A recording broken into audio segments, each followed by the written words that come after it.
The number of mobile apps on all of our phones continues to expand rapidly, and this is creating a lot of headaches for cybersecurity experts and the companies that they advise. And Nik, at Panaseer, you've created a platform that gives executives and companies a dashboard and visibility into what's happening and try to anticipate these threats before they happen. And Eldar, at Wandera, you've been able to create a platform that enhances the capabilities of companies to detect threats, stop them dead in their tracks. And on that point, where have you been able to stop a cybersecurity attack in advance?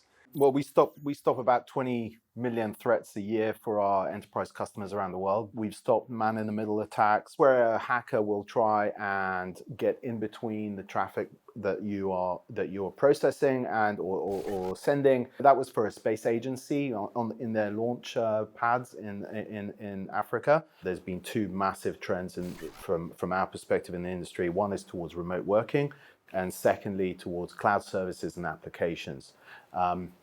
And given that, I don't think a sort of castle and moat approach, or where there's a perimeter, it works so well. We know all about building walls, and it's expensive and not necessarily effective. So we need a different kind of approach, which we call zero trust. And that means once you're inside the network, you need to make sure that your device is secured and authenticated, and you only have access to certain things once you're in. So detecting these threats is clearly an incredible part of the process, an important part of the process.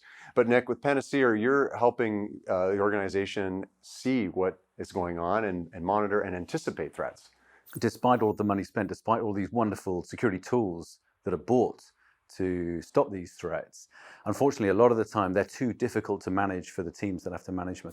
There's too many tools, there's too much data, there's too much scale and complexity. The attack surface is growing with cloud and IoT and the need for customers to have access to their applications and data. But really that's where the gaps emerge, because despite the tooling, there's always gaps, and our adversaries spend all of their time trying to find the gaps. What we need to do as defenders is to make sure we understand all of our assets, all of our devices and applications and people and accounts and so on, and all of our controls. So these tools, these very effective tools, to make sure they're always switched on and they're always working. Well, how the targeting is evolving is very interesting as cybercriminals use more and more machine learning to automate the attacks, increase the frequency of the attacks. How are you tackling that? Regardless of how the attacker is attacking you, I have to understand what I've got and how it's protected.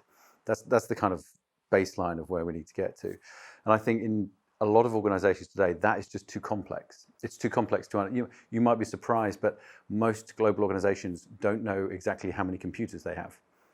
And they don't know where they are, and they don't exactly know what they're doing. They don't know what applications are running on them. They don't know what third-party software they're running. They don't know what privileges they have in the organization. And so these are the fundamental building blocks of security. And I suppose the move that we're making is to say, let's understand all of that in the same way that the CFO has to understand the finances in detail. The other aspect to this, I think, that is important is to take that set of information and put the risk information in the hands of the business. The problem is historically that we haven't taken the technical security data and being able to translate it to the business stakeholders, say, this is your risk exposure, here are the recommendations to reduce that risk. And that's what a lot of what we do, is to take that technical data and move it perpendicular, if you like, to say, for your business line, for this business process, here is how all your controls are performing. This is where we recommend you make changes to be better protected.